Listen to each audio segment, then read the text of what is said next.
Tap the app.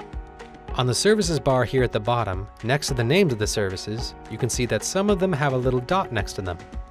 That's telling us that service is on somewhere in the house. Here's another tip. Many of these services you can tap and then hold to gain access to some quick controls. Nice, huh? Okay, now I'm going into Rooms to show you another cool feature.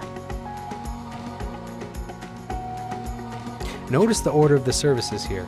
Apple TV, climate, lighting. Now watch this. I'll go to the second page of services, select something, jump out of it, and look here. It's now listed as the first service in the room. Your integrator can lock this down to fix the order of your services if you'd like. In this last feature, I'll need to turn the music on to show you. Tap the music icon, select Pandora, then choose a station. Now when we exit, look, see the bouncing bars? That tells us that music is playing here.